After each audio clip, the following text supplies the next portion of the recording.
Technology को हम एक ही टर्म में यूज़ कर सकते हैं। इसमें वो तमाम चेंजेस इन्वॉल्व होती हैं जो कि हम हार्वेस्टिंग से लेके कंजम्पशन तक यूज़ करते हैं। हार्वेस्टिंग में ये हो गया, जब आपने कौन सा हार्वेस्टर यूज़ किया उसको आप फिर हार्वेस्ट करते हो। सबसे पहले हम स्टेप लेते हैं उसकी स्टोरेज का। ये भी एक साइंस है कि आपने उसको कहाँ पे स्टोर करना है ताकि उसका मिनिमम मॉइस्चर रहे और उसके अंदर जो आपको पता है वीट के अंदर लग जाती होती है तो हम गोलियां डालते हैं ताकि उसको सुसरी ना लगे, वीट वरना ख़राब हो जाती है। तो ये भी एक उसका ऑपरेशन है जो उसको हम बचाते हैं। तो ये भी फूड प्रोसेसिंग के अंडर आता है। बड़े बड़े साइलोज होते हैं उसमें हम वीट को स्टोर करते हैं ताकि उसका मॉइस्चर लेवल हम कम करते हैं ताकि उसको कीड़ा ना लगे।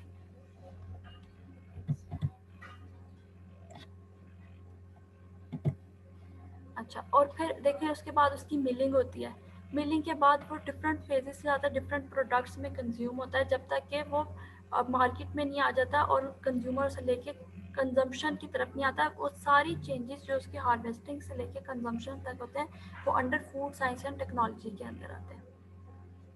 अच्छा, एक और ब्रॉड टर्म में फूड साइंस एंड टेक्नोलॉजी की डेफिनेशन क्या है कि application of physics, chemistry, microbiology, engineering and nutrition to the handling, processing and storage of food. अब आप डिफरेंट डिसिप्लिन्स पढ़ते हैं जैसे फिजिक्स, केमिस्ट्री, माइक्रो, इंजीनियरिंग है, या हम सब पढ़ के आए हैं ना, लेकिन एक फूड साइंस एंड टेक्नोलॉजी के अंदर इसको कैसे एप्लीकेबल करना है, ये सारे आपको पता है, आपने उसमें भी पढ़ा है, मैट्रिक में भी आपने पढ़ा होगा कि कोई चीज़ इंडिविजुअल एक्ट नहीं करती, सारे डिसिप्लिन्स इंटरलिंक्ड होते हैं। सारे डिसिप्लिन्स इंटरलिंक्ड होते हैं जैसे फिजिक्स, केमिस्ट्री, माइक्रोबायोलॉजी। अगर आप इनको अलग अलग डील नहीं कर सकते तो फूड साइंस में भी हम इन सबको लेके चलते हैं। ये सारी चीज़ें जो application of physics, chemistry, bio, engineering and nutrition to handling, processing and storage of food. अच्छा, हैंडलिंग में क्या होता है, आपने फिजिक्स में ट्रांसपोर्टेशन का फिनोमेना पढ़ा होगा कि हम एक चीज़ से जगह से दूसरी जगह लेके जाते हैं। तो उसमें फिजिक्स इन्वॉल्व है कि कितना टेम्परेचर हम व्हीकल का रखेंगे। अगर हम मीट लेके जा रहे हैं सपोज, तो फिर हम उसकी देखेंगे कि उसका टेम्परेचर कितना है, तो ये अंडर फिजिक्स के आ जाएगा। केमिस्ट्री में हम उनके बॉन्ड्स को चेक करते हैं कि उसमें वाटर का बॉन्ड कितने लिंक्ड है, उसमें फैट्स कितने हैं, प्रोटीन्स कितने हैं, तो ये केमिस्ट्री के अंडर आ जाता है, फूड की केमिस्ट्री के अंदर। माइक्रोबायोलॉजी, हमें पता है कि कौन से माइक्रोब्स हैं जो हीट में ज़्यादा ग्रो करते हैं, कौन से, ये हमें माइक्रोबायोलॉजी के अंडर। अगर एसिडिक फूड है तो उसमें कौन से माइक्रो ऑर्गेनिज्म ग्रो करें, अगर स्वीट है तो उसमें कौन से हैं, तो यहाँ पे हैंडलिंग में माइक्रोब्स का ताल्लुक आ जाता है। इंजीनियरिंग का भी वही है कि आपने किस किस्म की हैंडलिंग करनी है, किस तरह उनको पैक करना है, या एक जगह से दूसरी जगह किस कंटेनर्स में लेके जाना है, कौन सा इक्विपमेंट यूज़ करना है, तो वो इंजीनियरिंग में आ जाएगा। और न्यूट्रिशन तो आपको पता ही है कि फिर क्या क्या उसके अंदर कंपोजिशन है, न्यूट्रिशन क्या है, कितनी फैट है, कितनी प्रोटीन है, तो ये सब कुछ आ जाएगा उसके न्यूट्रिशन के अंडर। तो वो हम कहते हैं कि application of physics, chemistry, bio, engineering and nutrition to handling, processing and storage of food. जो सबसे मेजर फूड्स की हैंडलिंग के प्रोसेस है ना, वो पहले उसकी हमने हैंडलिंग की, उसको हमने कैसे एक जगह से हार्वेस्ट करना है, हैंडलिंग कैसे करनी है फूड की। या तो अगर आप फ्रूट्स एंड वेजिटेबल्स दरख्तों पे लगे हैं उनको उतार रहे हो तो उसका प्रॉपर हैंडलिंग का तरीका होता है। फिर प्रोसेसिंग की, अगर वो मिलिंग से गुजर रहे हैं या किस चीज़ से गुजर रहे हैं, और स्टोरेज पे उसे कहाँ पे स्टोर करना है फूड के लिए। तो ये सारी चीज़ें हमने under food science and technology के अंडर डिस्कस करनी है। अच्छा, अब वो यही कह रहे हैं कि जो फूड साइंटिस्ट है ना या food technology, food science and technology तो एक हो गई डेफिनेशन, लेकिन फूड साइंटिस्ट क्या है या फूड टेक्नोलॉजिस्ट क्या है, उनका मेजर काम क्या है, जो कि आप मतलब अब आपने जब अपना बीएससी कर लेना है तो आप एक फूड साइंटिस्ट कहलाओगे या फूड टेक्नोलॉजिस्ट कहलाओगे।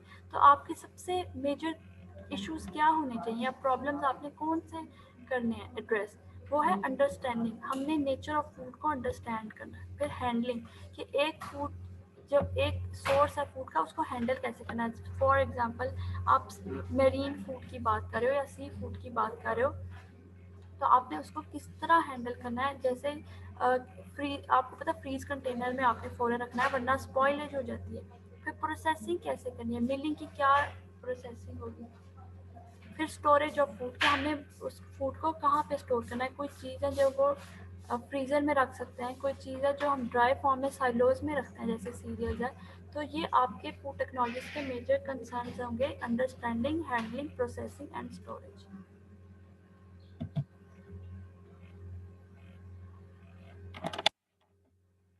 अच्छा, वो कहते हैं कि फूड साइंस एंड टेक्नोलॉजी एक वास्ट सब्जेक्ट है, लेकिन और प्रॉब्लम्स भी कॉम्प्लेक्स हैं, क्योंकि हमें इसके लिए मल्टी डिसिप्लिनरी अप्रोच चाहिए। अब एक फूड साइंस के टॉपिक में हमें मल्टी डिसिप्लिनरी रहना पड़ेगा। मतलब कैसे कि हमें उसमें फिजिक्स भी अप्लाई करनी है, केमिस्ट्री भी अप्लाई करनी है, और हमें माइक्रोबायोलॉजी को भी डील करना है, इंजीनियरिंग को भी डील करना है। तो इसलिए ये एक सब्जेक्ट वास्ट है। आप फूड को एक जगह कन्फाइन नहीं कर सकते। फूड एक बहुत बड़ा सब्जेक्ट है, इसलिए जितनी बड़ी चीज़ होगी उसकी प्रॉब्लम्स भी उतने ज़्यादा हैं।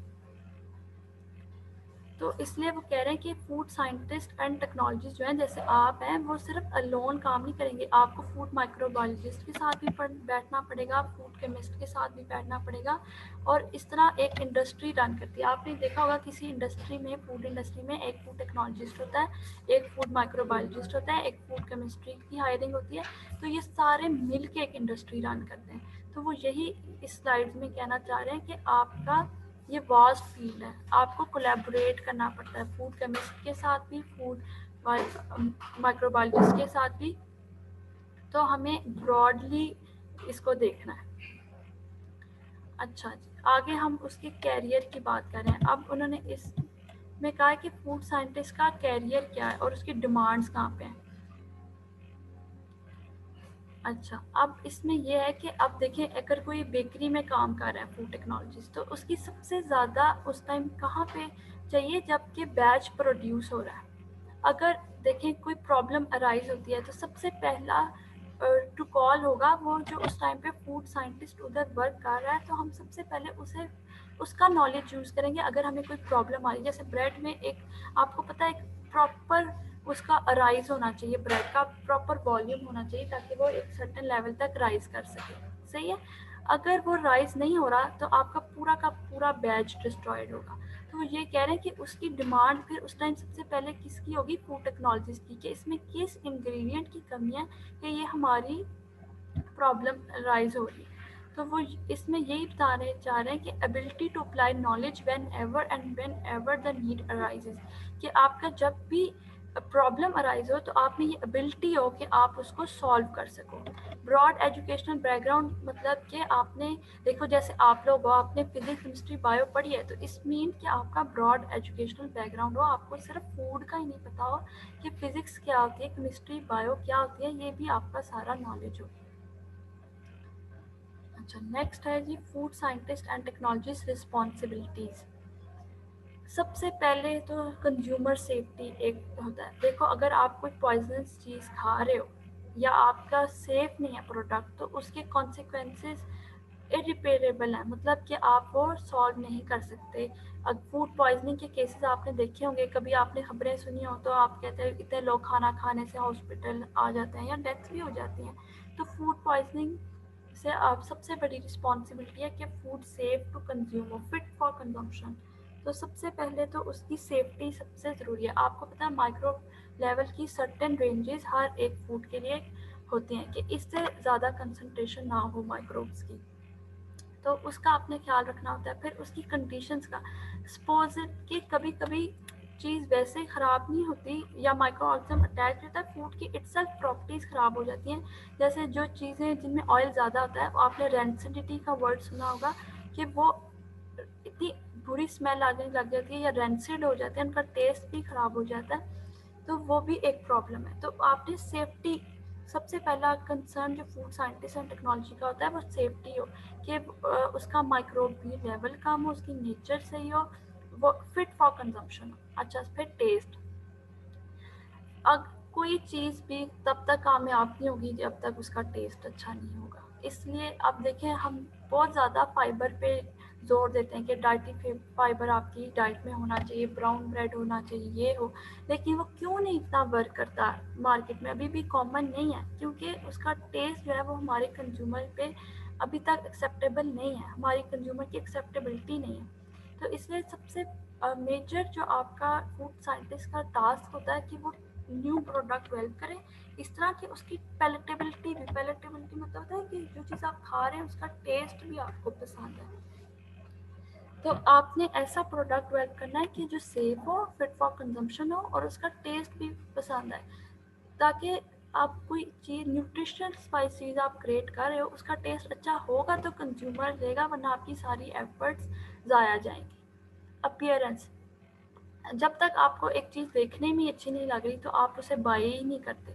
तो अपीयरेंस भी एक मोस्ट इम्पॉर्टेंट होता है उसका एक्सेप्ट कि आपकी जो एक्सपीरियंस है, जैसे हम एडिशनल फूड कलर्स डालते हैं उसकी पैकेजिंग को अच्छा करने की ज़रूरत करते हैं, तो ये सारी चीज़ें अपीयरेंस में आ जाती हैं। अच्छा, अब लास्ट पर बात आ गई न्यूट्रिशन और प्रोसेस्ड फूड। न्यूट्रिशन आपको मैंने बताया था कि कभी कभी देखिए जैसे मिलिंग हम करते हैं फ्लोर की तो उसका जो डाइटरी फाइबर है वो रिमूव हो जाता है। इससे ये हुआ कि हमारा जो प्रोसेस्ड फूड है उसकी न्यूट्रिशंस में काफ़ी ज़्यादा कमी आ गई, क्योंकि जो मेजर मिनरल्स होते हैं ना वो हमारी अपर लेयर ब्रेन में होते हैं। तो उसके लिए अब हमने क्या करना है, एक टर्म होती है फोर्टिफिकेशन, कि एक चीज़ फूड में नहीं है हम एक्सटर्नल सोर्स से डाल रहे हैं, इसे कहते हैं फोर्टिफिकेशन। तो आपने उसकी अब न्यूट्रिशन ऑफ प्रोसेस फूड का यही मतलब है कि आपने उसका फूड का न्यूट्रिशन ज़्यादा करनी है। और जैसे आपको मैंने टेट्रा पैक की एग्जांपल दी थी कि आप उसको इतने हाई फ्लैश टेम्परेचर होता है, उसे यूएचटी कहते हैं, 140 पे सिर्फ फ्यू सेकंड्स के लिए आपने हीट करना होता है। तो उसके न्यूट्रिशन जो है वो उसके अंदर रिटेन रहता है, लेकिन उसका जो होता है ना उसकी न्यूट्रिशन रिटेन रहती है, लेकिन उसकी शेल्फ लाइफ काफ़ी ज़्यादा इंक्रीज हो जाती है। तो इसमें ये है न्यूट्रिशन ऑफ प्रोसेस फूड कि आप इस तरह करो कि उसकी न्यूट्रिशन भी ना डैमेज हो लेकिन वो प्रोसेस भी हो। तो ये सारे फूड साइंटिस्ट की रिस्पॉन्सिबिलिटीज़ हैं। क्या हो गई, एक safety, taste, appearance and nutrition. ये चार चीज़ें आपको एज अ साइंटिस्ट आपकी रिस्पॉन्सिबिलिटी आती है कि आप कोई न्यू प्रोडक्ट डेवलप कर रहे हो या एग्जिस्टिंग प्रोडक्ट भी है तो उनमें इन चीज़ों का ख्याल रखना है। अच्छा, आप यहाँ वो ना जॉब्स की बात कर रहे हैं कि जॉब्स क्या हो सकती हैं फूड टेक्नोलॉजिस्ट के लिए। इसमें आपका उन्होंने कहा है कि जॉब ये नहीं कि आपने जॉब कहाँ कहाँ करनी है, जॉब ये कि फूड टेक्नोलॉजिस्ट की जॉब्स क्या होती हैं एक प्रोडक्ट को डेवलप करने के लिए। सबसे पहले आपने new and proper raw material choose करना है। New and proper raw material से मीन्स ये है कि कुछ ऐसा हो सकता है कि अभी इतनी चीज़ें हमारे हम रेगुलर यूज़ में हैं लेकिन वो एक्सप्लोर नहीं होती उसके स्पेसिफिक फंक्शन के लिए। मतलब कि अगर आप सपोज करें आप टर्निप ले रहे हैं, उसका लिवर पे फंक्शन, उसका लिवर पे बहुत ज़्यादा इफेक्ट है, लेकिन हम एज अ टर्निप को कभी लिवर के तौर उसकी मेडिसिन के लिए नहीं ले रहे। लेकिन आप एज अ फूड टेक्नोलॉजिस्ट आपने रिसर्च करनी है डिफरेंट प्रोडक्ट्स में कि इसका क्या चीज़ है जो कि एक स्पेसिफिक डिजीज़ को भी कवर कर सके या आपको स्पेसिफिक न्यूट्रिशन एक ही चीज़ से प्रोवाइड हो जाए। तो वो आपको कह रहे हैं select new and proper raw materials, कि आप कोई न्यू इनोवेशन भी लाएं या कोई ऐसे रॉ मटेरियल्स चूज़ करें जो सिर्फ स्पेसिफिक मतलब डिजीज़ को भी कवर कर सके या उनका कोई हेल्थ बेनिफिट हो अलग से सिर्फ फूड के अलावा। अच्छा, उसके बाद फंडामेंटल चेंजेस, ये वही बात आ गई कि उनकी कंपोजिशन में क्या क्या चेंज होता है जब वो डिफरेंट कंडीशंस में अप्लाई करते हैं। देखो आपने इंडस्ट्री में एक फूड को लिया, ठीक है, उसको आपने डिफरेंट तरीके से प्रोसेस करना है, आपने उसकी वॉशिंग करनी है, आपने उसकी पीलिंग करनी है, उसको आपने हीट में सब्जेक्ट करना है, कभी आपने उसको फ्रीज करना है। तो फिर आपको एज अ फूड टेक्नोलॉजिस्ट पता हो कि उसमें क्या क्या चेंजेस आ रही हैं ड्यूरिंग द प्रोसेसेस। एक तो सबसे पहले कि आपको रॉ मटेरियल का पता हो आप क्या चूज़ कर रहे हो, दूसरा आपको ये पता हो कि आपके अंदर क्या क्या कंडीशंस में उसकी फिजिकल कंडीशंस में चेंजिंग आ रही है जब वो प्रोसेसिंग में हो। और दूसरी तीसरी बात कि understand and control food manufacturing operations, कि आपको पता हो इस टाइम वो आपको पता कि वो किधर किस प्रोसेसिंग के ऑपरेशन से गुजर है।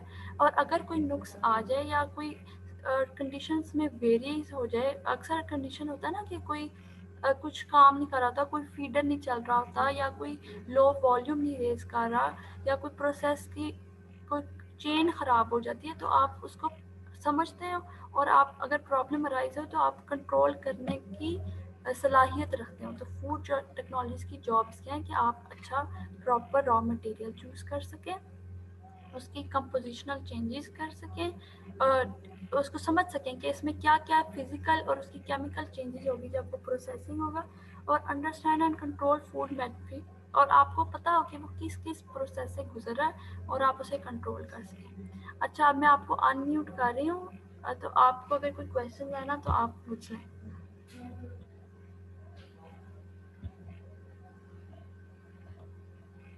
अगर आपको किसी को समझ नहीं आ रहा ना तो पूछ, एक एक करके पूछ। मैम ये लास्ट वाला पॉइंट एक्सप्लेन करते हैं, understand and control food manufacturing operations. एक फूड टेक्नोलॉजिस्ट कैसे करता है ठीक है, मैं आपको इन बताती ऑपरेशंस टू अंडरस्टैंड। हूँ। और कोई किसी का क्वेश्चन है? मैम ये फूड साइंस फिजिक्स के साथ कैसे रिलेट करती है? ठीक है, वो अभी ना आगे उसकी स्लाइड्स हैं तो वो आगे मैं आपको अलग से वो करूँगी। ये अभी सिर्फ मैंने आपको बताया कि हमारा किस किस फील्ड से ताल्लुक है, ठीक है। वो आगे स्लाइड्स आएंगी उसका, तो वो हम डिटेल से स्टडी करेंगे इसका। ओके। अच्छा, तो अब ये बच्चा जो पूछ रहा था कि कंट्रोल, अच्छा, कंट्रोल फूड मैन्युफैक्चरिंग का मतलब है कि देखिए आप किसी बेकरी में काम कर रहे हैं, ठीक है, उसमें आपने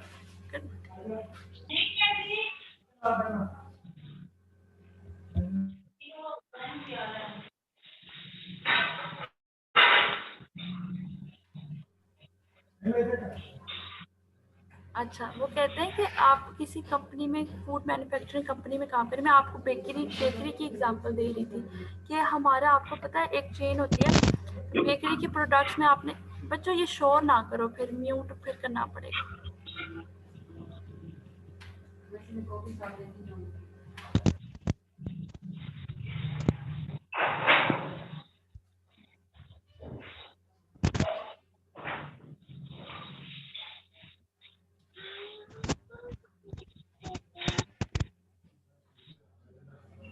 अच्छा, तो ये हम बेकरी की ले रहे थे एग्जांपल कि उसमें अगर आप देखें, आप फूड टेक्नोलॉजिस्ट एज हायर्ड हैं और आप एक बेकरी इंडस्ट्री में काम करें, तो आपको उसके हमारे प्रोसीजर्स का पता होना चाहिए कि किस टाइम आपने कितना फ्लोर लेना है, उसमें कितने इंग्रेडिएंट्स डालने हैं, किस किस प्रोसेस से वो गुजरेगा। जैसे कि पहले उसकी निटिंग होगी, मतलब हम गूंथते हैं आटा ना, फिर हमने उसमें यीस्ट डालनी है, कितने टाइम के लिए हमने उसको रेस्ट पीरियड देना है।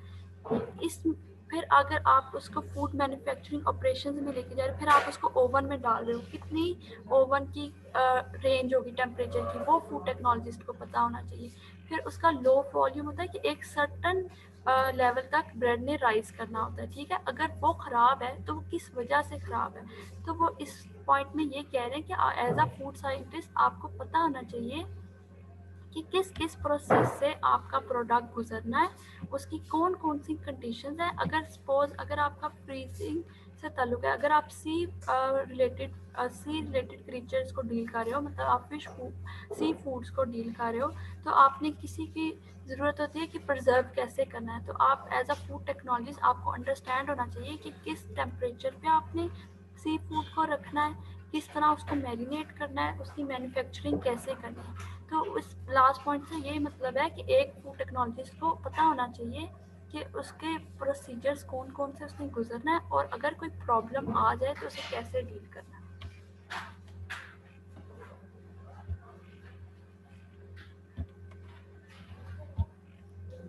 समझ आ गई?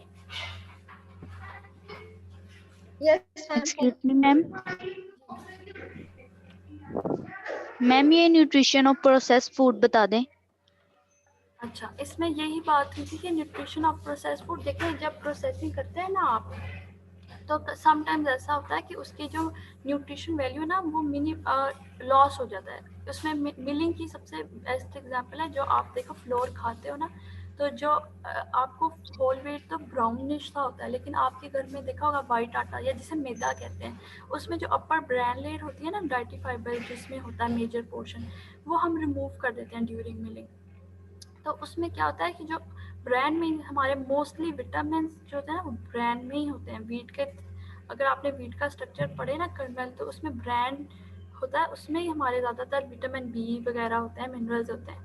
लेकिन जब आप उसको मैदे में कन्वर्ट करते हो ना, तो क्या होता है कि आपका जो अपर लेयर है वो रिमूव हो गई, तो पीछे सिर्फ कार्बोहाइड्रेट्स बचे। तो इसलिए तो हम प्रोसेस फूड जैसे बर्गर वगैरह उसको बुरा करते हैं, क्योंकि उसमें सिवाय कार्बोहाइड्रेट्स के ज़्यादा कुछ नहीं होता। तो एज अ फूड टेक्नोलॉजिस्ट आपका एज अ फूड टेक्नोलॉजिस्ट आपको ये ध्यान रखना है कि आप जो प्रोसेस फूड बना रहे हो उसके न्यूट्रिशनल लॉसेस भी ना हो। अगर फॉर एग्जांपल लॉसेस हो रहे हैं तो आप उसको कैसे कोप अप कर सकते हो। उसमें एक तरीका तो फोर्टिफिकेशन का है कि आप खुद से वो चीज़ें डाल दो मैनुअली। अगर आपकी मिलिंग होगी, जैसे आप देखिए जिंक ऑयल में विटामिन ई की फोर्टिफिकेशन गवर्नमेंट ने लाजमी की हुई है, और वो कहते हैं कि इस रेंज से अगर विटामिन ई कम हो तो फिर वो मार्केट में प्रोडक्ट नहीं आ सकता। तो ये कौन करता है इनरिचमेंट, उसकी फूड टेक्नोलॉजिस्ट करते हैं। तो इसमें हम इसलिए कहते हैं न्यूट्रिशन ऑफ प्रोसेस फूड, कि एक फूड को आपने प्रोसेसिंग कर ली, मतलब आपने ऑयल एक्सट्रैक्ट कर लिया किसी चीज़ से, लेकिन उसका न्यूट्रिशनल लॉस हुआ है। अब फूड टेक्नोलॉजिस्ट का काम है कि आपने उसकी न्यूट्रिशन को लॉस नहीं होने देना, उसको दोबारा उस लेवल तक तो नहीं पहुंचा सकते, लेकिन कम से कम थोड़ा मिनिमम क्राइटेरिया पूरा करना चाहिए। तो इसलिए हम विटामिन ई की फोर्टिफिकेशन करते हैं उसके अंदर। तो ये मतलब है कि न्यूट्रिशन भी ना ख़राब हो, और अगर फूड प्रोसेसिंग भी हो रहा है तो उसका मिनिमम और उसकी क्वालिटी डैमेज ना हो, उसका न्यूट्रिशनल प्रोफाइल ख़राब ना हो। समझ आई? Yes, ma'am ma'am. Safe food कौन सी होगी? सेफ फूड ऐसे जिसका जो माइक्रोबियल लोड है वो उस रेंज में हो कि आपके कोई डैमेज ना कर सके वो आपको, मतलब आपके जब आप उसको कंज्यूम करें तो आप बीमार ना हो, उसका माइक्रोबियल लेवल इतना ज़्यादा ना हो कि वो आपके स्टमक या उसमें टॉक्सिसिटी क्रिएट ना हो। एक तो होता है ना कि स्पॉइल हो गया फूड पड़े पड़े बाहर, एक इस तरह टॉक्सिक ना हो कि कुछ कंडीशंस ऐसी होती हैं, अगर आप उनको उन फूड को अगर आप बाहर धूप में रख दो तो कुछ ऐसी टॉक्सिक फूड के अंदर से ही ऐसे रिलीज हो जाते हैं, जब आप उनको कंज्यूम करते हो तो आपको फूड पॉइजनिंग हो जाती है। तो इसलिए वो कह रहे हैं सेफ फूड वो होता है जो आप खाओ तो आप फिट रहो, मतलब आप बीमार ना हो उसकी वजह से, या आपके ऑर्गन्स अंदर जाकर डैमेज ना हो, उसे सेफ्टी कहते हैं। मैम फूड और डाइट में फोर्टिफिकेशन क्या भी फर्क है? बता दें। सॉरी, एक फोर्टिफिकेशन के अलावा किसने क्या पूछा? फूड एंड डाइट में क्या फर्क है? फूड तो हम एक एज अ मैम फोर्टिफिकेशन भी बता दें। अच्छा ठीक है।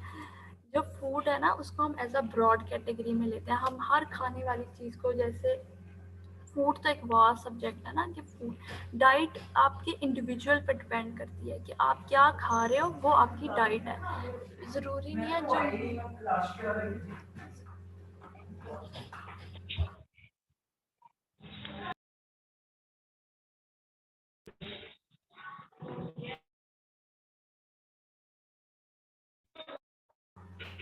तो इस डाइट में आपने अपना कोई स्टेटमेंट नहीं, इसमें एक लफ्ज भी ये देखो, मैंने कहा उसको ठीक करके लाओ। मैम इसके लिए बुक कौन सी लेनी है?